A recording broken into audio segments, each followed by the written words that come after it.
G'day everyone, here we are sitting in Shrike Studios 530F, which has just come out for Flight Sim 2020.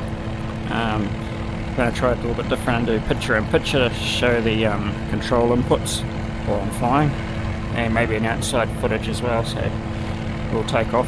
This is a bit of fieldland scenery I'm still working on.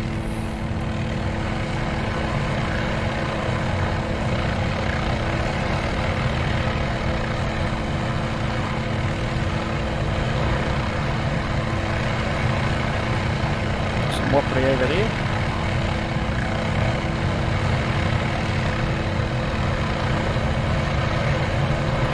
Just doing some tests with the colorations of the tussock that I've been trying to place around.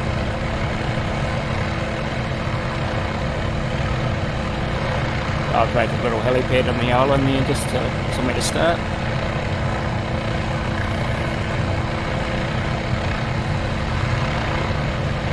You may recognise this little bit of tussock up here, which is the area that I used for the previous video.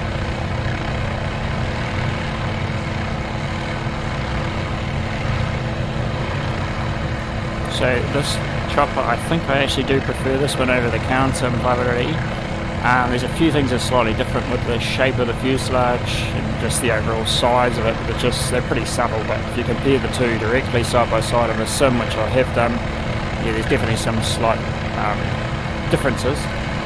Handling is probably slightly more stable in this 530 compared to especially in the hover compared to the Sim one. Having not ever had actual hands-on stick in a 500, I'm not sure which of the two is more correct, but this feels quite nice to fly and really good for doing tow-in landings.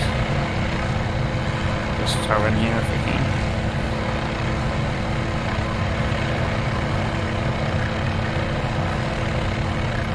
My haircut. We're back out of here, and we'll come around and try and do come from up the valley, do a 180 quick stop, and try and do a tow in next to one of them.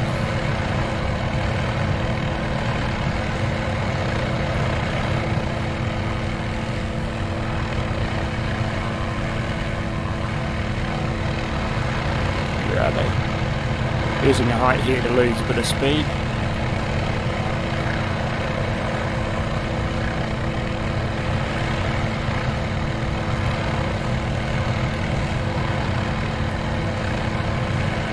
So as you can probably see, if I can get an outside view working as well, you'll be able to see what that looks like on the outside. We'll back out of here and we'll turn away. That was pretty hard manoeuvre, that one, right? Almost overturned. Now we'll come back around onto our little island down here and land.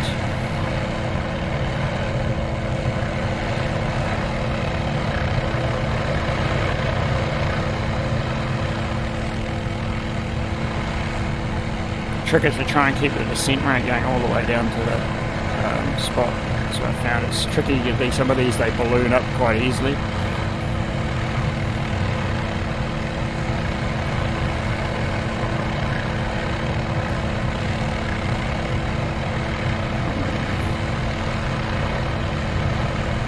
Something I'm getting more used to is actually looking out the side and using a reference point on the ground to put the skid where you want it to, which is a little bit tricky in the sim because you don't have that inertia, the feeling of movement that you'd get in a real one. I'll just do one more to take off the landing. Just look at the ground here, we're trying to do a towering takeoff here.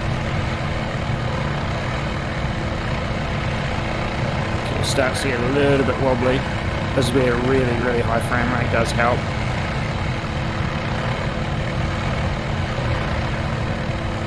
Right, I'll go take off over these whoopity and then come back in for another landing.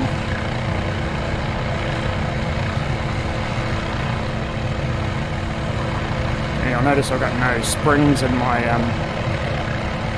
side clip, which is just a modified Thrustmaster Hogarth's Warthog stick with a homemade extension with a bit of PVC pipe bent to shape roughly like a 500s.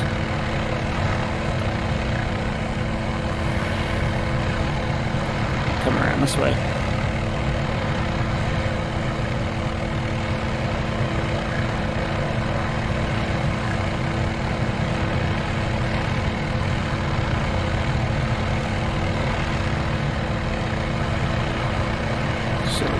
between the rocks there.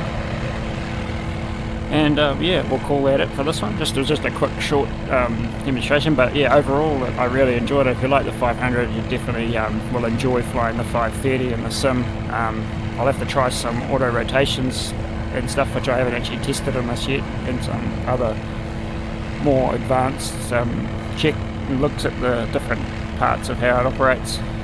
But it's got, yeah, a pretty cool addition to the sim. I'll catch you on the next one.